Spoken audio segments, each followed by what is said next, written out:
چیز کو، دنیا کی ہر چیز پہ اللہ تعالیٰ کی وہ سب جانتا ہے، اس سے سب خبر ہے. کیوں؟ کیونکہ وہ الخبیر ہے. اس کے صفاتی ناموں میں بھی یہ نام شامل ہے کہ اللہ تعالیٰ کو سب خبر ہے، وہ سب جانتا ہے، جو ہم سوچتے ہیں، جو ہم گمان کرتے ہیں. میرے دل کی باتوں کو وہ جانتا ہے. آپ نے کبھی غور کیا کہ آپ کچھ سوچتے ہیں، ابھی آپ نے اس جو بات سوچی اس کو الفاظ کی شکل نہیں دی، اس کو آواز کی شکل نہیں دی، لیکن ایک ذات ایسی موجود ہے جو آپ کے خیال میں آنے والی بات کو، آپ کے گمان میں آنے والے ایک تصور، ایک خیال کو بھی اس کو پتا ہوتا ہے، وہ جان لیتا ہے. تو وہ کون ہے؟ وہ صرف اور صرف اللہ ہے. اگر اللہ تعالیٰ ہمارے دل میں آنے والے ایک خیال کو سے بھی واقف ہیں، اس کو بھی وہ جانتے ہیں، تو آپ سوچیں کہ اس دنیا میں کس قدر مخلوقات ہیں. ہم اگر ان کا شمار کرنا چاہیں تو شاید ہم اپنی پوری زندگی بھی گزار لیں تو ہم اللہ تعالیٰ کی تخلیق کردہ مخلوقات کا شمار نہیں کر سکتے.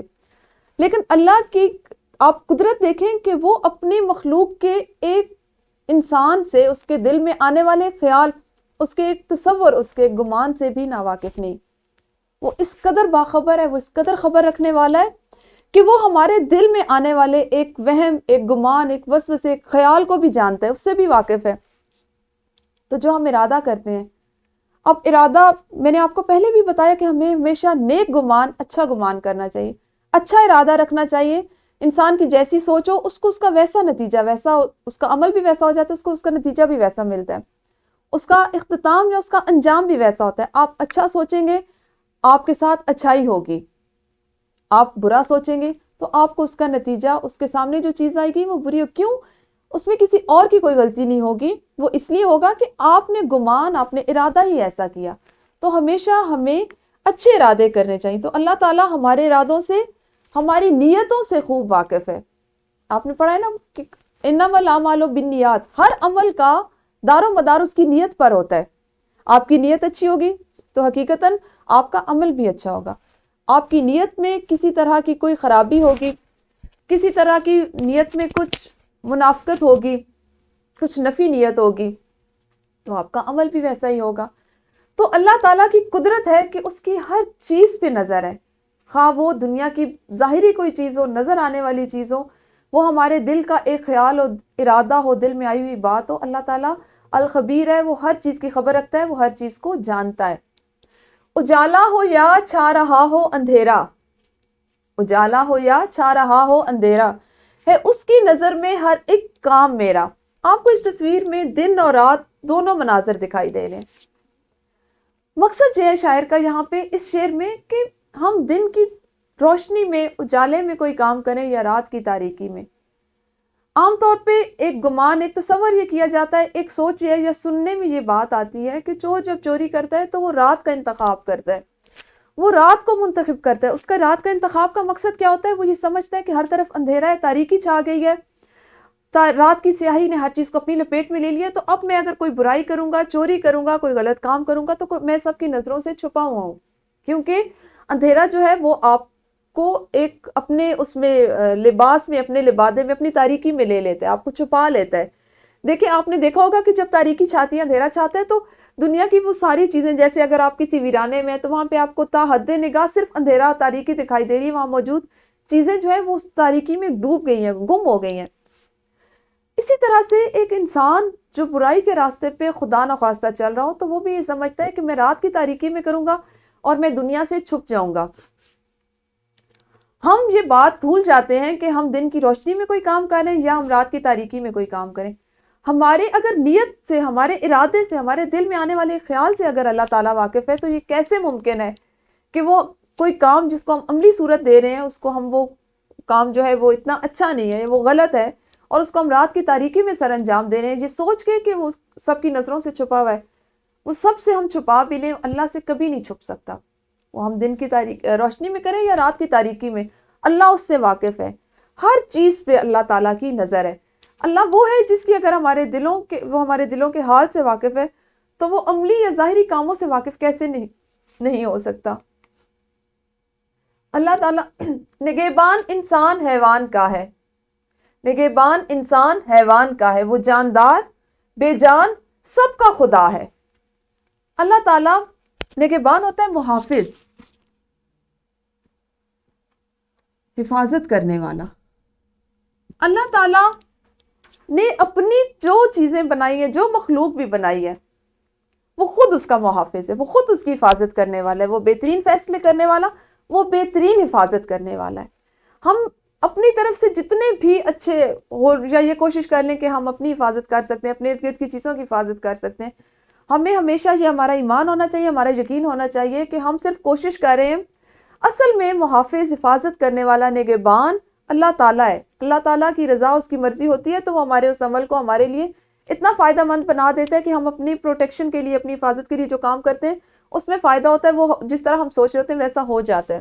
اللہ تعالیٰ تو اس قدر رحمان ہے، رحیم ہے، کریم ہے کہ وہ ہر جاندار اور ہر بے جان، صرف جاندار ہی نہیں، اب آپ نے یہاں پہ غور کرنا ہے اس چیز پہ کہ اللہ تعالیٰ صرف ایسی چیزیں جو جان رکھتی ہیں، جاندار ہیں، انہی کا نہیں بلکہ وہ تمام بے جان چیزوں کا بھی خدا ہے۔ وہ سب، کیونکہ سب اس کی مخلوق ہے، اس کی تخلیق کردہ چیزیں ہیں، اس کی اپنی بنائی ہوئی چیزیں، اور اللہ کی کوئی چیز، خواہ وہ ایک چیونٹی سے بھی چھوٹا کوئی کیڑا مکوڑا ہے، کوئی حشرات ہے، کوئی جاندار ہے، یا ایک بڑے سے بڑا اونچا بلند پہاڑ ہے، تو اللہ تعالیٰ ہر چیز کا خدا ہے، ہر چیز کو تخلیق کرنے والا ہے، اور اللہ کو ہی صرف پتہ ہے کہ اس نے کس چیز کا کہ تخلیق کا مقصد کیا رکھا ہے، اس نے اس چیز کو کیوں تخلیق کیا ہے۔ وہ سب کچھ برا اور بھلا دیکھتا ہے، وہ سب کچھ برا اور بھلا دیکھتا ہے، خدا دیکھتا ہے، خدا دیکھتا ہے۔ پیارے بچوں، ہمیں یہ بات اپنی زندگی میں ایک اصول کی طرح، اپنے جس طرح ہماری سانس چلی، ہمیں اس بات کو اس طرح اپنی زندگیوں میں، اپنے خون میں شامل کر لینا چاہیے کہ ہم کچھ اچھا کریں گے تو بھی اللہ تعالیٰ اس سے واقف ہے، ہم کچھ برا کریں گے تو بھی اللہ تعالیٰ اس سے واقف ہے۔ تو جب اللہ تعالیٰ، ہم ہر حال میں اللہ تعالیٰ ہمارے ہر عمل سے، ہر سوچ سے، ہر نیت، ہر ارادے، ہر خیال سے واقف ہے، تو ہم کیوں نہ اپنے گمان، اپنی سوچ، اپنا خیال اچھا رکھیں۔ ہم اچھا سوچیں گے تو اللہ ہمیں اس کا اچھا اجر دیں گے، ہم اچھا کریں گے تو یقیناً وہ ہمارے لیے اچھا ہوگا، ہمارے ارد گرد کے لوگوں کے لیے اچھا ہوگا۔ ہم اگر برا کریں گے تو اس کا نقصان شاید کسی اور کی ذات کو نہ پہنچے، لیکن یقیناً ہماری ذات کو ضرور پہنچے گا۔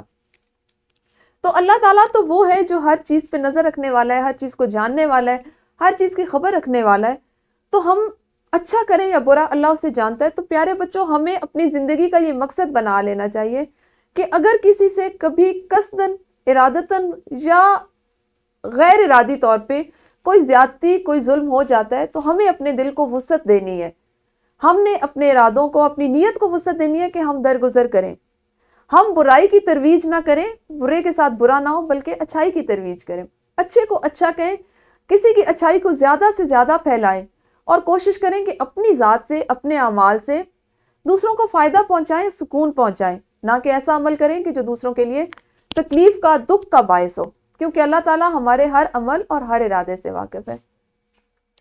تو یہ تو ہو گئی آپ کی آج ہم اس کی پڑھائی اور اس کی تفہیم مکمل۔ اب آپ نے سرگرمیاں کچھ کرنی ہے۔ پہلی سرگرمی آپ کی یہ ہے کہ نظم کے دو اشعار، کل آپ نے ایک شعر لے اور آہنگ سے پڑھا، آج آپ نے نظم کے دو اشعار مناسب رفتار، آہنگ، لے اور ترنم سے پڑھنے ہیں، اور ہر شعر میں بیان کردہ اہم نقطہ بھی بتانا ہے۔ آپ جو دو اشعار پڑھیں گے، ہر ایک شعر کا جو اس میں اہم نقطہ بیان کیا گیا وہ آپ نے جماعت میں بتانا ہے، ٹھیک ہے؟ ایک اور سرگرمی وہ ابھی میں آپ کے ساتھ پہلے کرتی ہوں، بعد میں آپ نے اس کو ابھی اپنی معلمہ کے ساتھ جماعت میں سر انجام دینے۔ پیارے بچوں، میں نے آپ کو سبق کے آغاز میں بتایا تھا کہ آج آپ نے جو چیز سیکھنی ہے وہ ہے 1 منٹ میں آپ اس قابل ہو جائیں کہ کم از کم 80 الفاظ کو درست تلفظ کے ساتھ ادا کر سکیں۔ ہم چونکہ نظم پڑھ رہے ہیں تو میں نے آپ کو، آپ اس جو میں نے آپ سے پہلی سرگرمی کرنے کے لیے کہا ہے وہ بھی اسی سے منسلک ہے، اسی سے متعلق ہے کہ آپ نے دو اشعار کو مناسب رفتار سے پڑھنا ہے، اور اس میں اگر آپ اچھی رفتار سے ترنم، لے اور آہنگ سے پڑھیں گے تو 30 سیکنڈ لگیں گے۔ میں نے آپ کے لیے ایک اقتباس لکھا ہے تاکہ جو چیز میں آپ کو آج سکھانا چاہ رہی ہوں اچھے سے آپ اس کی، اس صلاحیت میں آپ میں اضافہ ہو اور آپ اس کے اچھے سے مشق کر سکیں۔ ایک واقعہ میں نے آپ کے لیے لکھا ہے، میں آپ اس کو اپنے پاس ٹائم رکھیں اور میں آپ کے لیے ٹائم کے مطابق اس کو پڑھوں گی، اور آپ نے غور کرنا ہے کہ آپ 1 منٹ میں 80 الفاظ کو کس طرح درست تلفظ سے پڑھ سکتے ہیں۔ پرانے وقتوں کی بات ہے، ایک شخص سفر پر جا رہا تھا، اس کا گزر ایک جنگل سے ہوا. بہت گرم دن تھا. وہ کچھ دیر آرام کی غرض سے ایک گھنے درخت کی چھاؤں میں بیٹھ گیا. اس نے دیکھا ایک چرواہا بکریاں چرا رہا ہے. وہ اتنی شدید دھوپ میں بھی کبھی ایک بکری کے پیچھے بھاگتا تو کبھی دوسری کے، کبھی ایک چٹان پر چڑھ کر دیکھتا تو کبھی دوسری پر. وہ شخص چرواہے کو اتنی تندہی سے کام کرتا دیکھ کر بہت حیران ہوا. اس نے دسترخوان پر کھانا سجایا اور چرواہے کو دعوت دی کہ میں چاہتا ہوں آپ میرے ساتھ کھانے میں شریک ہو کر مجھے میزبانی کا شرف بخشیں. چرواہے نے اس شخص کی بات سنی اور مسکرا کر شکریہ ادا کیا اور معذرت کی کہ وہ بھی کھانا نہیں کھا سکتا کیونکہ یہ وقت اس کام کا ہے. چرواہے نے بتایا کہ یہ بکریاں مختلف لوگوں کی ہیں جو اسے ان کو چرانے کی اجرت دیتے ہیں، لہٰذا وہ اپنے کام کے وقت میں کھانا کھا کر فرض میں کوتاہی نہیں کر سکتا. اس شخص نے کہا کہ بکریوں کے مالک اس وقت تمہیں نہیں دیکھ رہے. تو اس شخص نے جواب دیا کہ آپ نے درست کہا، بے شک بکریوں کے مالک مجھے نہیں دیکھ رہے، لیکن میرا مالک تو ہر وقت میرے ساتھ ہے، وہ تو مجھے دیکھ رہا ہے. چرواہے کی یہ بات سن کر وہ شخص بہت متاثر ہوا اور اس نے اپنا کھانا چرواہے کو دے دیا. پیارے بچوں، آپ نے اس سرگرمی کو اور اس سے پہلے والی سرگرمی کو بھی ویڈیو کو روکنا ہے اور دونوں کو جماعت میں سر انجام دینا ہے. جی یقیناً آپ نے اپنی ایک مہارت کے 1 منٹ میں کم از کم 80 الفاظ کو درست تلفظ کے ساتھ ادا کرنا، اس کی تو بار بار مشق کر لی ہوگی. دوسرا ہم نے آج جو ایک چیز سیکھنی تھی وہ ہے شعر کو نثر میں تبدیل کرنا. آج آپ کو جو ایک چیز اور سکھائی جا رہی ہے یا آپ نے سیکھنی ہے وہ ہے، چونکہ ہم پڑھ رہے نظم پڑھ رہے ہیں تو اب آپ ایک اور مہارت سیکھیں گے، وہ ہے شعروں کو نثر میں تبدیل کر کے سادہ جملے میں لکھنا. پیارے بچوں، میں نے آپ کے سامنے ایک شعر لکھا ہے، آپ کی حمد کا ایک شعر ہے. سبھی کچھ خدا نے بنایا ہے بھائی، ہے اس کی نگاہوں میں ساری خدائی. حمد کا پہلا شعر ہے. آپ نے اس کو نثر میں تبدیل کرنا ہے. میں نے آپ کو کل بھی بتایا تھا کہ شعر اور عام سادہ جملے میں، نثر میں اور نظم میں یہ فرق ہوتا ہے کہ نظم میں ہمیشہ قافیہ اور ردیف کا، لے اور ترنم کا خیال رکھا جاتا ہے، اور نثر کسی بھی طرح کی پابندی سے آزاد ہوتی ہے. سادہ جملے لکھے جاتے ہیں، جملے سے اگلا جملہ ملایا جاتا ہے. ہم نے بھی اس کو اسی طرح سے لکھنا ہے. لیکن ایک بات جو آپ نے کسی شعر یا نظم کو نثر میں بدلتے ہوئے یاد رکھنی ہے وہ یہ ہے کہ جب ہم نظم سے نثر میں تبدیل کرتے ہیں تو کوشش کرنی چاہیے کہ آپ کوئی اضافی لفظ اس میں شامل نہ کریں، بلکہ جو الفاظ آپ کو شعر میں دیے گئے آپ انہی کو ایسی ترتیب دیں کہ وہ سادہ جملہ بن جائیں، ان میں سے ترنم اور لے اور آہنگ کا جو عنصر ہے وہ ختم ہو جائے اور وہ سادہ جملے میں آ جائے. اگر کبھی ایسا ہو کہ آپ کو کسی نظم کو نثر میں بدلنے کے لیے 1 یا 2 الفاظ اضافی لکھنے پڑیں تو اس کو آپ اپنی اس علامت میں لکھ سکتے ہیں. ٹھیک ہے، میں آپ کو اس کو لکھ کے دکھاتی ہوں. سب سے پہلا آپ کا مصرع ہے، سبھی کچھ خدا نے بنایا ہے بھائی. آپ اس کو اگر لکھیں تو آپ اسے لکھیں گے،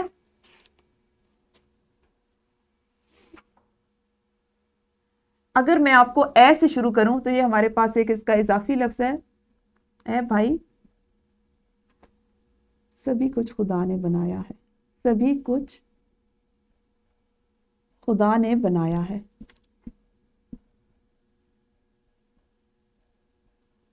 اور آپ کو پتہ ہے ہمارا سادہ جو نثر کا جملہ ہوتا ہے اس کو ختم کرنے کی اس کی یہ پہچان ہوتی ہے کہ اس کے اختتام پر ہم ختمہ کی علامت لگاتے ہیں. اگلا اس کا جو مصرع ہے، اس کی نگاہوں میں ساری خدائی. اس کو ہم سادہ الفاظ میں اگر لکھیں تو اس کی نگاہوں میں ساری خدائی ہے.